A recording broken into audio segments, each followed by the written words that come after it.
Right. We are back. Hello. Part 4. It's Q&A time. Alright, what questions you got for us? Let's see what we got here. Alright. Oh, yes. Okay, we're starting strong here, Ben. Right, so this one is from Dragonzord 720. So what are our thoughts on the Studio Eclipse trailer of Berserk, the Black Swordsman? Holy shit. Looks legit as balls. Oh my god, yeah, I saw that trailer. Yeah, I watched it. I sent you the trailer, really actually, good. didn't I? But then you've seen it already, and I was like, I've been keeping up to date, and recently the Twitter stuff came out, and it looks really authentic. Oh my god, that trailer looked amazing. I was like, wait, is this made by a proper studio, or is this just a fan project? And no, it's completely fan made. It's been in the works for about 3 years now, I think. Oh man, it looks absolutely all the support and power to them, because it looks super legit. It does look really good. I'm very impressed by what I saw of it. I was like, that must have taken a very, very, very long time to make. Yeah. I'm hoping that this is a big hit, and they do more after it. It'd be really good if the studio said, we'll help you finish this. Hopefully help and not absorb, aka shut down. Because my god, this looks really legit. Yeah, and from what I've seen from the trailers, I'm very excited for it. Because Berserk has had a very strange history when it comes to the animation and when it comes to animating adaptations of Berserk. Yeah, I mean you've had your one-offs, you've had your films. Most of it covers Golden Age. Yeah. There was that 3D anime adaptation of Berserk with all the later stuff, with the showcase stuff. No one really wants to talk about the Berserk 2016 stuff. Clang and all that shit. Oh god, that was awful. Yeah. So here's hoping that this adaptation hopefully gives the franchise a bit of a kick up the arse. And makes people actually do just a legit like a Berserk Brotherhood, right? Yeah, like an actual a proper. I've been wanting a Brotherhood for Soul Eater for years now. But oh man, the fact that fans got to take matters into their own hands, and honestly, it looks like they're making a really cool product from this, and I'm super on board with it. I hope it really does well. Whenever it comes out, I'm hoping it's fantastic as well. I hope it's a slam dunk. Yeah, I really do. To the point where they would animate another arc, and fuck it, I'll wait another 5 years for them to do it if it's good. Yeah. I mean, I can't wait. Black Swordsman, I'm definitely gonna check it out. Black Swordsman, even though you can argue that it's like an adventure of guts, but it's really important in establishing his character. It's a big hook into the series as well. It's the first arc. It makes you wonder what happened to this dude, what made Guts become Guts. You've obviously it's the really grimy, dark fantasy is put on full display like it is for most of the series. But you've got a castle town that is completely under the rule of a horrible monster tyrant. Constant death. And I want, obviously they gotta keep. I want they keep the scene where Guts is banging a demon, which is the very first page of Berserk. And I think they do. I think I saw it. I think I saw it in the trailer. Yeah. I think I actually did see it in the trailer. Because you get to the big lead up to where Guts is fighting the dude who sacrifices his daughter to the God Hand. And then of course the God Hand shows up in the dimension, and you're like, who the fuck is this Griffith guy? Why does Guts literally despise him and want him fucking dead? And there's that bit as well where Guts kind of sheds a tear. After he says to the girl, oh, just give up and kill, and shows that this affects him, and he's got a reshaded past. It's a really good establishing sort of first arc to me. So I'm really excited to see what the studio do with the Black Swordsman. It never really got its shine in the 19. Did it even get an adaptation? It didn't. No, it didn't. They kind of skipped it. They skipped the Golden Age, didn't they? Yeah, basically. Yeah, Black Swordsman's a really important first arc. They had a moment of it, in the beginning of the show, where he comes into a bar and his arms, you get the whole quote on, he's just carrying a slab. metal. Yeah. But they didn't iconic description. They didn't actually go into the blacks. Yeah, they should have done that. Honestly, people were like, "Oh yeah, you can like skip segments of it," but it's like, no. I actually know some people who said that. Oh no. It's like the JoJo situation. What you can skip JoJo Part 1 too. No, yeah, some people compare it to Part 1 JoJo. I'm like, fuck, no, you're talking a load of tripe. That is a proper it's character shit. establishment, and maybe it'll lead to something like greater if they do. It's really important for that big hit in Golden Age on the last part of it. When the eclipse happens, because it hits harder. Man. Yeah, exactly. More curious about it at the time. Yeah, and I think the studio are gonna definitely include shades of that, because there's that bit where Guts wakes up and you hear Casca. Yeah. And oh man, I'm excited. Yeah, the animation looks absolutely amazing, dude. Yeah, I'm really looking forward to it. We're really looking forward to watching it when it. Yeah, good luck, Studio Eclipse. I hope it's a slam dunk for you guys. Yeah. All right, Joe. Question from Annie Melly. After lots of LPs and even more recording sessions, what's the worst drink you've ever had in an LP? The drink you dislike the most, not the one that got you the most drunk. So the beginning of Neo the World Ends of You, we had ginger beer. Yay! I hated it. Wasn't nice, was it? It was rank. I wasn't super keen on it either, to be honest. It was pretty nasty. My dad likes ginger beer. I thought I would like it because he likes ginger beer. Tastes like, I don't know how to even describe it. It tastes like I am drinking like liquid from fucking soggy wood. Yeah, I didn't. That's a little bit of a specific thing to say. Did we mix the ginger beer with something as well? I can't remember. We mixed it with something. We did. What did we mix it with? I can't remember. There's a specific name for it. It wasn't a Hairy Fuzzy Navel, was it? No, we like Hairy Fuzzy Navel. That was good. Hairy Fuzzy Navel was nice. We put that back on the poll. That was nice. Yeah. Hairy Fuzzy Navel. That had. Oh, jeez, what did that have in it? Vodka, I think, and it had peach schnapps, vodka, and I think it had orange juice. Yeah. There's orange juice as well. Yeah, one part vodka, one part peach schnapps, and I think. God, that was bad. That was at the beginning of the LP as well. That back. Yeah, ginger beer was at the beginning of the LP as well. It tastes like sweat. Yeah, it wasn't like it tasted like a sweaty asshole.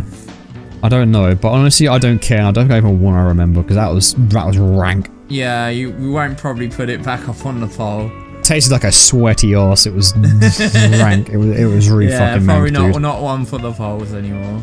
Yeah, it was absolutely gross. Never again. And that was bad because it was at the beginning of an LP and it's like, oh my god, look, Minamoto's back. Oh my god, this is cool. It's like that. Oh my god, this drink tastes shit. At the same time, and it's oh god. Oh dear. And that was like 7 parts, I think, for the recording session. So we're on that for a long time.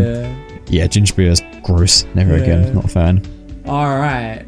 Alright. As for me, we've got 2 questions from Korok. So yeah, Animeli, same answer. Korok. Oh, nice one. Yeah. So Korok's got 2 questions, and I've got one for. Okay, Ben, you could answer this.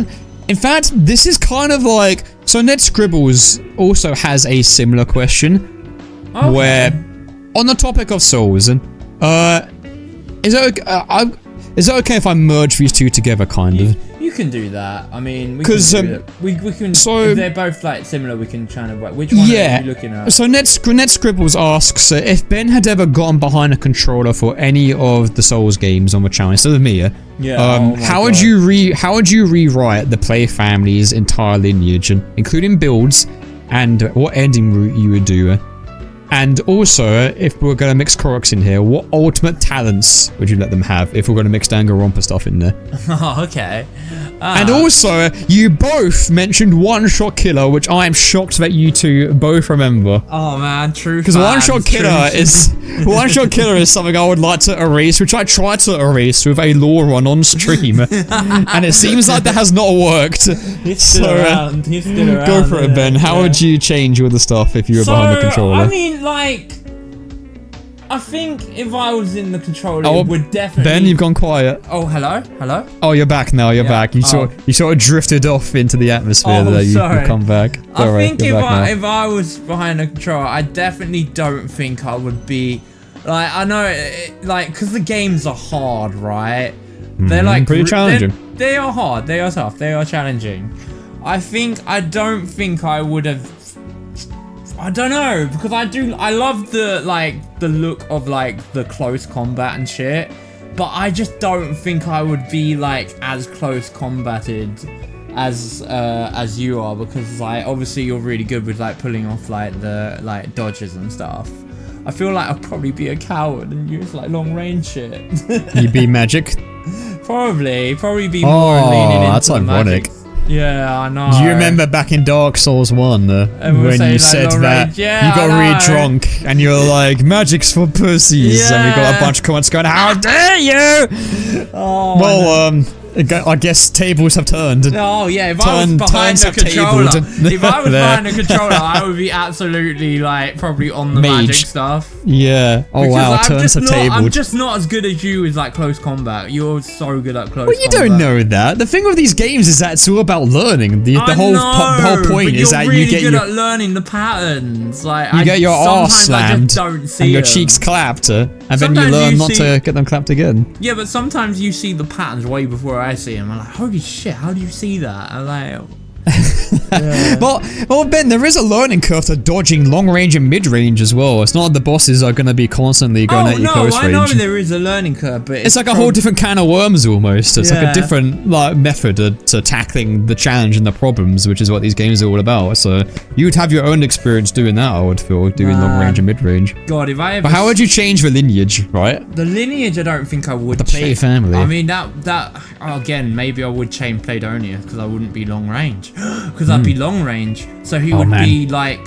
something different rather than a lumberjack. He would be like... He'd be throwing the logs, not chopping. Yeah. He'd start lobbing them. Oh man, he could do an iron build. With his strength anyway. Throw pots at people and shit. Yeah. I don't know. Like, if we came up with that lineage together, it's kind of hard to manage changing that. It wasn't a one-man thing, was it? It would definitely would. Like, I remember we got drunk half the time. Like, in the first game, we were like, oh, this looks like Hogwarts. Like, fucking... And then, lo and behold, like, the second one, it actually was a fucking magic school. So it was like... It just all kind of fitted together without us even like trying. Yeah, I don't want to toot our own horn, but I feel like me and Ben's like quote unquote appeal, if we've got any, is that we're both different people who have got very, very different tastes. But then sometimes we have these moments of being in complete sync, and I feel like the Dark Souls series definitely put that into perspective. And then the whole Elden Ring thing only happened because like I can't remember, like we were really drunk and I said, the whole like getting kicked in the head by a horse or something. Oh my god, that was the first episode too. Yeah, So like, it's not like stuff that we thought about, it's just shit that we came out with at the time of playing. But so people like it. Yeah. I feel like we haven't really hit that, honestly, I feel like we haven't really hit that moment with Sekiro though. Like, it's hard with Sekiro because Wolf is his own character. Yeah, he's an established character. Yeah, it's difficult. It's really difficult to like fit him into the play family. Yeah, I'll admit as well. I think Sekiro's been the hardest game for me to commentate because the fights and situations are so tense and they're so strict. Because I think the parry-based gameplay is also a testament to that. I'm just so locked in and I'm so like fucking like concentrated and focused on the thing. It's a great game, but it's so difficult to commentate. It's really hard to commentate on. There's so many times where it will just be silence for our boss because I'm too busy just trying to beat the fucking game. And then like the story's kind of actually like gripping enough that like it's like not like it's not like you don't really have to piece it together. Do you know what I mean? Yeah, like, environmental storytelling is at minimum. It's there, but it's minimal. Yeah, it's very minimal. It's not as like forefront as Elden Ring or Dark Souls. So I think Sekiro is like a whole different kind of like can of worms. Yeah, it's a different ball game by far. But it's cool to see From Software make a game that's different like that. Play family, but like it's like We still got the DLC for Elden Ring coming up. Yeah. So what ultimate talents would you give each one, Ben? Ultimate talents. Ultimate talents, yeah. Playdonius would be a long range like archer, like amazing archer or something. What would be the ultimate talent? With the bow and arrow more, maybe. What would the ultimate talents they'd be if they were Danganronpa characters? Ultimate archer. Oh my god, that's whoa, that gave me tonal whiplash thinking of Playdonius as an archer. I was full close range with a few lightning bolts during that build. Oh man, and I probably would go magic as well for like, because you went magic for Dark Souls too. For Dark Souls, I was gonna go full mage, but unfortunately the cool weapons kind of called to me, and Ricard's rapier became a thing, and I became a stabby magic knight instead. Which is still cool, like, but yeah, I'd probably go maybe more into the magic in Dark Souls 2, because there was a lot of magic in Dark Souls 2. Yeah, I'm glad you went that route, because Faith was kind of crap in Dark Souls 2. Yeah, apparently, yeah. Definitely wouldn't go Faith build. What about Dark Souls 3? Dark Souls 3, I would definitely go for maybe I'd go for like the quick, like, speed, but make it a more speedy based character. Dex. Yeah? Yeah, go for Dex? think I would go for Dex on Dark Souls 3, because Because I love speed, I love speedy based things, but like the quick, like, get in and get out sort of thing is fun. Dark Souls 3 is the speedier of the two. Yeah, and Dark Souls 3 is all about speed, so I feel like I would probably make Playdonius like ultimate, like, oh god, that sounds funny, ultimate runner. Ultimate runner. That works. We ran a lot in that game. We ran a shitload in that game. Playdonia would be ultimate runner. Oh man. All Dark Souls protagonists are the ultimate runners, to be honest, when you really think about it. They don't skip. Especially that grass crest shield on their back. Oh yeah, they don't skip leg day, do they? Oh no, definitely not. Yeah. So many boss runs. Yeah, I hope that cardio is immaculate. So yeah, I guess for Dark Souls 2 it would be like ultimate mage. That is actually a thing, because that is a Danganronpa talent. Yeah. Ultimate runner, you know, like get those legs in. Since One Shot Killer, One Shot Killer has been mentioned. Bloodborne. Oh, that's kind of easy. How would you do it? Ultimate gunslinger. There you go. Oh, you'd be blood tinge, yeah? Yeah, blood tinging it more. Oh, that's a rough start. That's a rough start, though. Yeah, you're right. That's a hard start. You don't get the good arcane and blood tinge stuff in Bloodborne until later, unless you do a glitch and you get to Canehurst early. Oh, that's true. It's easier said than done. That is a hard start. Maybe Butcher then. Butcher? Oh, you'd be strength then. No, I don't know, because strength weapons are hard in Dark Souls, in Bloodborne though. They're really slow. They're slow, but you've got super I do like the quick transformations though, they are fun. Yeah, transformations are wicked in Bloodborne. I did play a little bit of Bloodborne in my own time once before we started the LP, you mentioned that, didn't you? I had a little bit of Bloodborne. Yeah. I had it on my PS3. But I didn't get very far in it, man. Like, I really didn't get very far. It didn't click for me like at the time, because I was obviously like, that was the first ever encounter with a Souls-like. And Souls game, pretty much. Yeah, it's like Souls game, and like I didn't even know that the lore was like in the description. Yeah, well, I mean, we didn't know until the DLC for LP of Bloodborne. No, I had to do a whole lore run to mitigate that. You can actually watch that. And I still have not. It's on the one shot. And I've still not gotten rid of our stupid character. Look, it's on the one shot stream channel. Joe did a whole lore run of Bloodborne again. I did. It's all on one shot. Is it on one shot streams? You did upload it. It is, yeah. We go into excessive detail in that game to make up for it. But also, Ben, what would be the ultimate talent of One Shot Killer? And would you even rewrite his lineage or give him like a sort of like we didn't even give him like I feel sad because he was like we didn't have the whole he was a joke character. Yeah, he didn't actually have a lineage. He's the bastard child of the Play family, you know, like he's like, oh, you just did it. What? That's something. You just did it. Bastard child. Yeah. Bastard child, a test tube baby. Test tube baby. Oh no, someone big bossed Playdonius or something, and he's like a fucked up clone that can use a gun. Oh god. But he was raised in London, so of course he's a bit more fucked up and deranged than the other player members. Oh, or he could be the... Well, holy shit. Holy shit. I mean... We just fucking did it. We just did it. We did it. We gave him a lineage. See? Let's go. Shit like this happens when we say shit that off the top of our heads. To find out why he's wrong and why he was ostracized, he's gone to Yharnam to seek the Pale Blood and find the Eldritch truth. Holy shit! Holy shit! Holy shit! Let's fucking go! We did it! Let's go! We gave him a lineage! Easy! Oh my god. Oh, easiest lore! Oh, who would have thought? Incredible. Well, thank you for that question, and I hope you enjoyed the new lineage or one-shot killer. Hope that answers your questions, Ned and Korok. We'll go back to your other questions once we've got through the others. Oh my god. Okay, so here's one from Oku. Okay.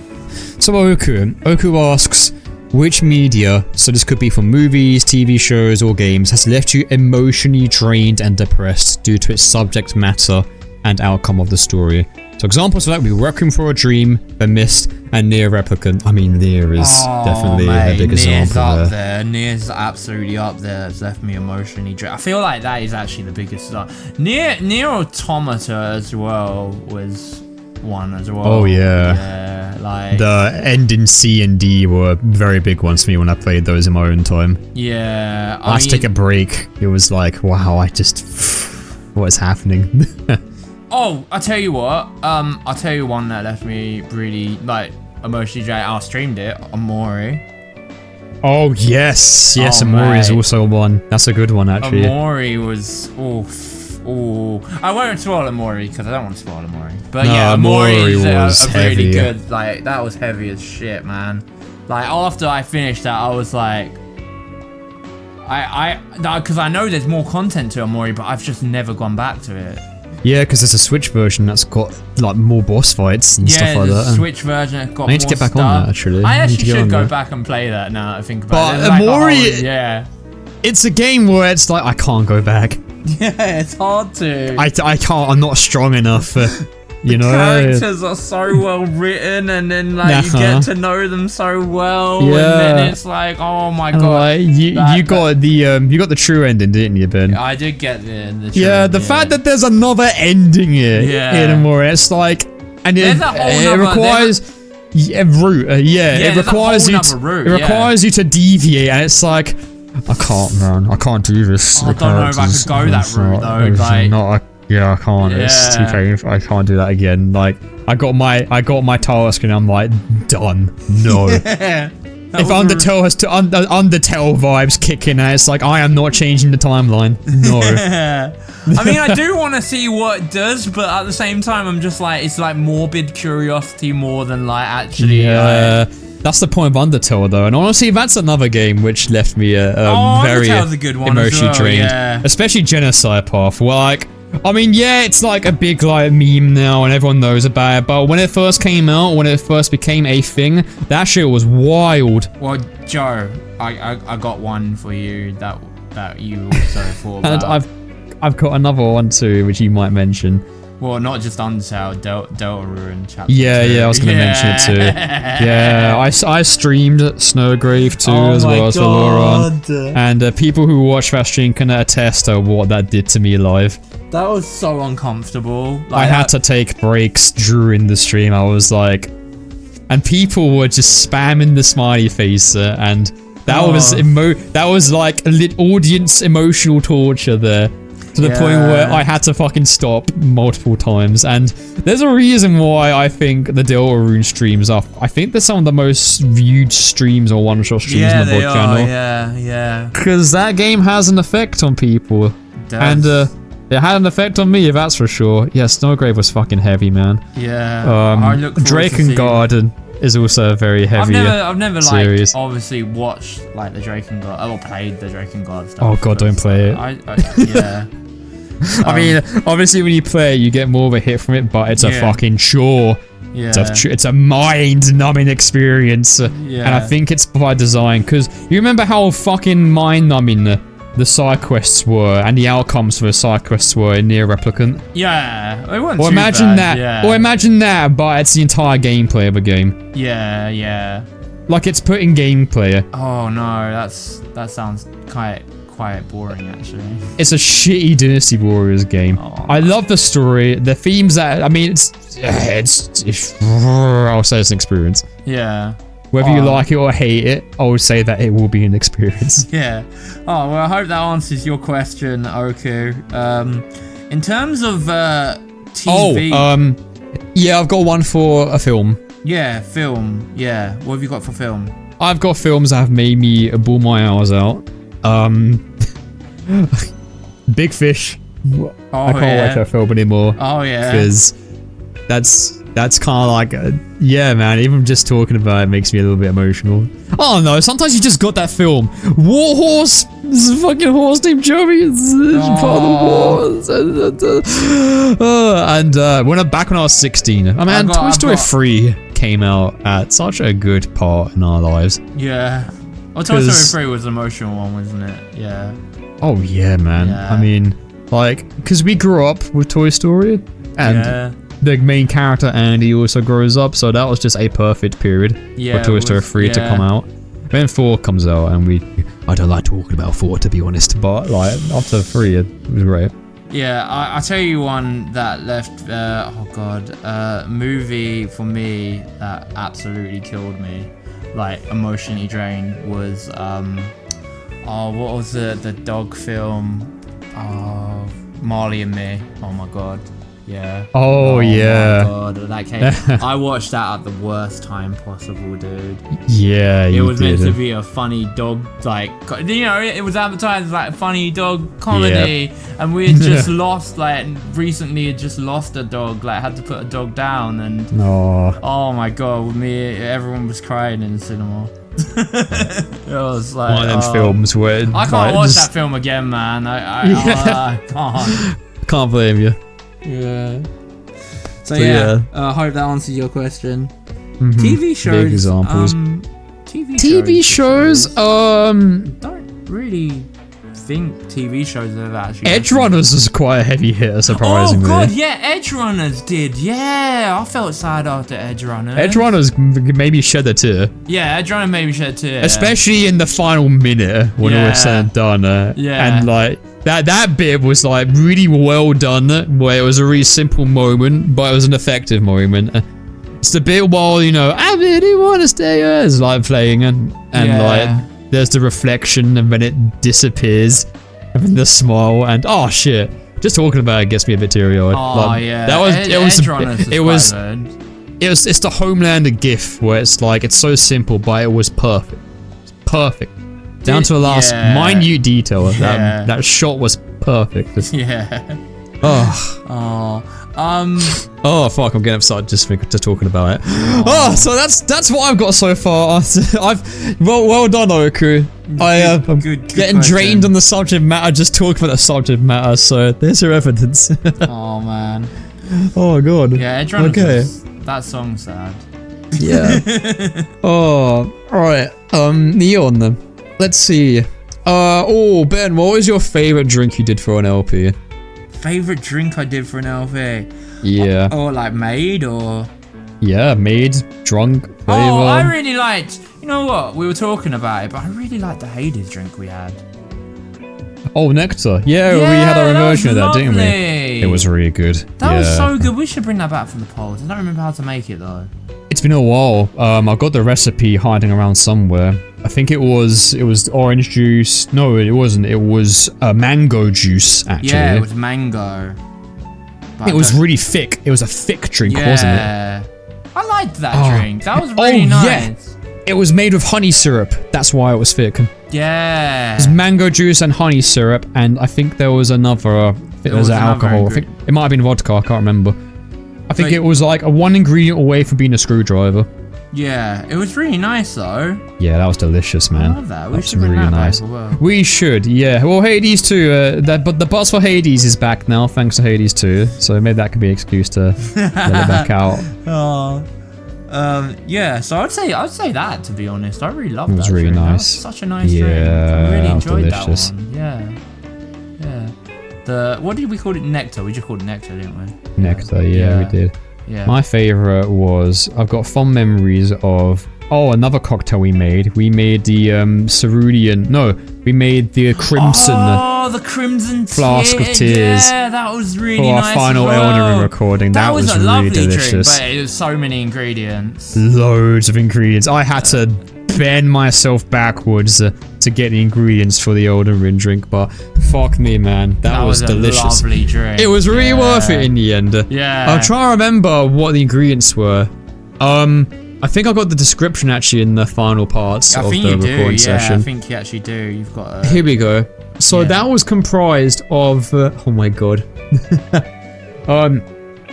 It was comprised of.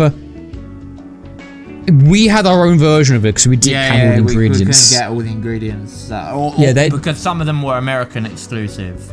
Blood orange juice I couldn't get a hold of, so I replaced that with pink grapefruit juice. Yeah. And Empress 1908 gin, I had to replace that with just rose gin. Yeah. All the other ones that came with was lemon juice, rose syrup, a teaspoon of luster powder. Yeah. And a sheet of gold. Yeah. An edible sheet of gold. I remember the gold sheets. Yeah. It was a really nice drink. We should bring that back. One of the most exotic drinks we've had on the channel besides Purple Rain. Yeah, Purple Rain's good as well. I like a that's a good one too. Yeah, the cocktails have been my favourite. Yeah, always definitely the a highlight. Always cocktails, man. Yeah, delicious stuff. Yeah. But they're so dangerous because they get you the most drunk sometimes. It's just juice. That's the reason why we love them so much. Just juice. Yeah. I would say Hades and that was a good drink. No, I forgot about the cerulean tears one. That was a nice drink as well. Yeah, nectar and crimson tears were really nice. Those two were really good. I hope that answers your question, Neon. We should try and make a more exotic drink at some point. It is hard though. We have been. We have been doing a few here and there. I've got the Valhalla recipe book. Yes, you do. We are going to. I've been putting them on the polls. Some have won, some have not. Some have won. We've had a few. We had one. Oh, we had the Blue Fairy. No, we didn't have Blue Fairy. We had the other one. Oh, the Gut Punch. Gut Punch, yeah, that was what we had. Oh yeah, Blue Fairy didn't win. Yeah, but Gut Punch won. That was definitely strong, Gut Punch. Man. Yeah, that was a nice. Strong drink. Yeah. All right. Neon. This is another one for Neon. Neon sits until. What obscure video game do you remember fondly? Obscure video. Does SMT count as obscure? No, it's not obscure anymore. Damn it. Oh no, I made it too popular. Too popular. Oh, let's think of a really obscure one. One I got fond memories of. Let me think. Oh my god. Speaking of Zelda, which has definitely awakened a memory in me of this certain game. You remember Legend of K? Oh my god, yeah, I remember Legend of K. That was a great game. I got fond memories of that game. Yeah, the cat, same, that man. little cat. Yeah, cats versus gorillas, right? Yeah, that was a cool game. Had the swords and the armor and the dungeons. And I remember having a really good OST as well. I think the voice acting was hilariously bad by today's standards, but back in the day, because that was a PS2 game that I played in. And I think they re-released that game, didn't they recently? Did. I have a fond memory of another game. I don't know if you ever played it. Was a fun game. It was made by Namco. Do you remember I Ninja? Oh my god. Yeah, I do remember I Ninja. Holy shit. I Ninja was great! Yeah, man. That was a cartoon ninja game, weren't it? Yeah, you remember I Ninja? Oh my god, yeah, I used to play that around a friend's house. That was such a good game. Yeah. I rented that out. I used to rent that out from the rent store, and I played that on rent. Nice. I beat it all. I loved that game. That was so good. That was a really short game, wasn't it? I'm sure, but it was sweet. It was really good. Namco made that was a good game, man. I liked I Ninja. Yeah, I Ninja and Legend of K. My god. Shit, man. Those are pretty obscure, actually. Did they remake Legend of K? They didn't remake it, but they re-released it. On what? On the Switch? I'm pretty sure it's on the Nintendo. Hang on, let me check. I'm gonna check this. Oh my god, I'm gonna have a absolute bloody blast of the past when I type this in on Google. Oh my god, yeah, I remember this fucking great game. Look at all the 6 out of 10s. Yeah, look at it. Oh, I loved it. I don't care. I don't care. I loved it. Capcom published it. What? Our developers were Neon Studios. Oh. Yeah, THQ Nordic was a publisher for it as well. Oh, is that the re-release? It's on the Switch and PS4. Oh my god, it got remade. It's on Windows? Hang on, is this shit on Steam? Shut up. Oh my god. Shut the fuck up. I'm looking right now. Cool, man. I liked it. It wasn't a 6, it was a solid 7 or 8. Yeah, Legend of K Anniversary is on Steam. Look at that. Yeah. Look at that. Man. Wish listing. Oh my god. I wonder what I would think of this game if I played it now. I've not played that in like I haven't played it in a long time. But I remember you get like different years. But I remember you got like different suits and like stuff. Different weapons, yeah, claws and swords and I thought it was a really good game on the PS2. I really liked that game. Let's see the reviews for it. Mixed! Ah. Yeah! I wonder what it would be like if I played it now. I might hate it. I'm scared to play it now. Nostalgia, man. Yeah. Oh, dear. Shit. I wonder how bad the voice acting really is. It's been a while since I've heard it, man. Yeah. Well, no, that's definitely so many thumbs down. Dude, those were great platformers. Yeah, that's definitely an obscure game that I have fond memories of. Definitely. Ninja, Legend of K. Yeah, good times. One day. Good times. Yeah. Did Iron Ninja get a re-release? No clue. But I need to get back on Tyler Tasmanian Tiger one day as well. Oh man. Alright, so next question. We're back onto Korok and Ned. Okay. So Korok asks, a band and artist you haven't seen yet but it's high on your list.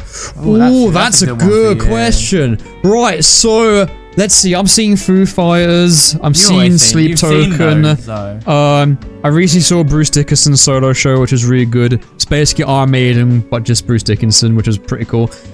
Oh, let's see, a band who I'd really like to see who I've not seen yet. Oh my god. Last year, I had tickets to see Electric Callboy, and I had to miss them out because I accidentally overbooked. I was gonna go to Bordeaux to see my partner. And obviously I couldn't cancel that, so I had to cancel the gig to see Electric Callboy instead. Which I was really upset about, because they're really like fucking heavy and like, you know, good brand, like them a lot. What's your life? Because going in the pits is fun, man. You know, you can just let your hair down and go apeshit. You're allowed to go apeshit for a bit. And you know, they're a fun, very heavy, very high energy, and also fucking hilarious band, whoever you wanted to see. I mean, like, their gym song Pump It is incredible. And they've also done a collab with Baby Metal recently. That's so wild. That's a really weird, like, crossover. It's not even weird, man. I didn't even know that it would work until I actually saw the collab. I haven't seen the collab, but the song is really addictive as well. I've listened to it like 7 times in a row. It's like complete earworm. And it works, because they're both like heavy electric kind of like music, and they're very hype. I mean, they're very quote unquote hyper metal. That's not a name, but it could be. It could be a type of metal. What I'm saying is that both the genres kind of actually work really well together, and it shows with the song that they've done. So yeah, Electric Callboy is a band that I've really wanted to see. Trying to think of what other bands who I really want to see live. I've seen Black Sabbath. I've seen Mammoth, WVH. I've seen. I missed out Tenacious D this year, but I've seen them like 5 times anyway, so it's fine. Yeah. I would like to see Creeper again. I've technically seen them already at a gig, and I was like, holy shit, where have you been all my life? They're really cool. They're really fun. They're like fun goof and like gothy. They're like fun, perky goth like music, I would say. I mean, I've only just gotten into them, so, you know, I don't really want to say, like, you know, well, this is that genre, and this is this genre. Yeah. Because that's already, like, a whole can of worms when it comes to... I just like it's got to a point now where I used to be a really massive gatekeeper when it comes to like genres of music. Oh yeah, I was an absolute music snob when I was younger. Wait, seriously? Like really younger. Oh yeah, absolutely. I was like, if it's not metal, I don't want to listen to it. There's no guitars, it sucks. But now I'm just like, you know what? If it's a good, I don't care about the genre. If it's good music, it's good fucking music. I will lean towards a genre, but like it doesn't mean that music that's not part of the genre I lean towards is bad, right? Yeah, right. Like any like if it's good music, it's good music. That's what I've always been. I've never really been a gatekeeper of music. I'll listen to Better or Bridge and then like, this Ariana Grande song's pretty decent as well. You know? Whatever. You know, there you go. Whatever works. Other bands I'd like to see live. I'd like to see Ghost live. They sound like a pretty fun time. They got the face paint and shit, and they've been around for quite a while. I've not seen them yet. I would also very much like to see.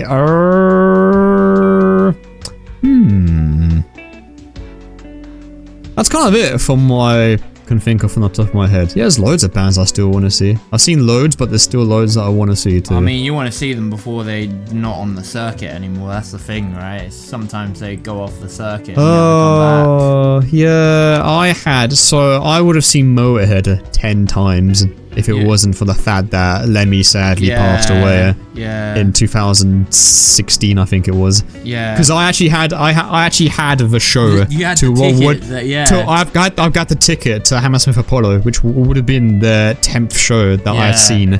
But because of course Lemmy passed away, it never happened. Yeah. Because it's not Motorhead. But sometimes you get a band where it's not the band without the band. Yeah. However, I've heard rumors that Linkin Park are making a comeback. They've got I don't know, hang on, people have been telling me stuff and I don't know what's true or what's not. Linkin Park's coming back? Yeah, they had a girl singer recently. Really? Interesting. And it sounds good. It sounds decent. Okay. I haven't heard anything. Don't take my word for that, because people tell me a lot of crazy shit when it comes to music. Yeah.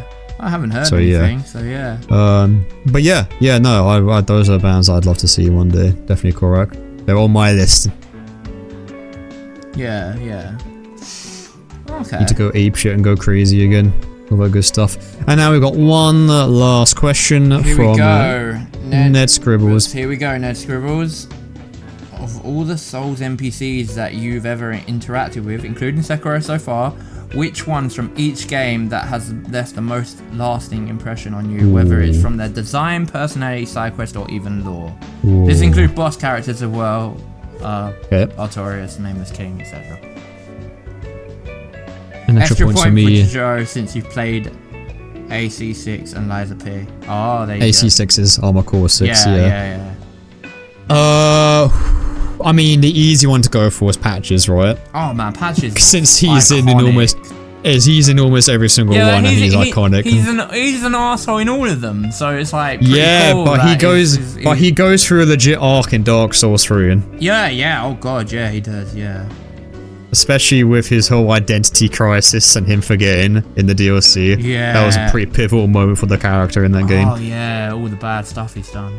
That was definitely a big one there. Yeah. I definitely think Patches is up there. He's up there, definitely. If I was to pick an NPC that wasn't Patches, let me think. One that's honestly, I've got to go back to Bloodborne again. There's a reason why I love Bloodborne the most. So good. I think Lady Maria's story is a really good one. That's the doll, right? Yeah, the doll. The doll, and how the doll was based off of a real person who was created by a really twisted obsession and love of this creepy old man's apprentice, and how Lady Maria has like a lineage which she deems to be cursed, and of course with the horrible atrocities that happened at the fishing hamlet, and how they unearthed like Cossum, and how they cut open her baby and they got all like the experiments and they completely ruined Bergenworth. And how her story is like a massive like revelation of oh god, and it becomes like a bigger. I'm a sucker for what they're called again, for redemption stories, redemption arcs, yeah. And when you see certain characters depict their redemption as obviously like, I'm not redeeming, I'm atoning. There's a difference between redemption and atone. I think there's a really like big and interesting line to draw between those two parallels. Yeah. Lady Maria is like, so she goes to the church, she looks after all the experiments, because she sees that as like her own responsibility and her fault after her and the other hunters' actions and what they did to Bergenworth. Yeah. And it gets to a point where she becomes sucked into the nightmare, because that's the whole curse, of course. Yeah. And she guards the bell tower for an eternity, and she's trapped in this eternal nightmare, and she sees her Canehurst lineage as a curse, and refrains from doing it, but then the fight happens with her, and through each phase, she uses more and more stuff from her lineage that she swore not to use because she's been pushed into a corner by your player character.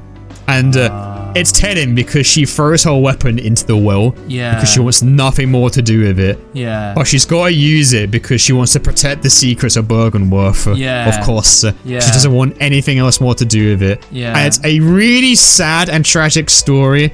And what humanizes her the most is the doll. Because there are still parts of her there.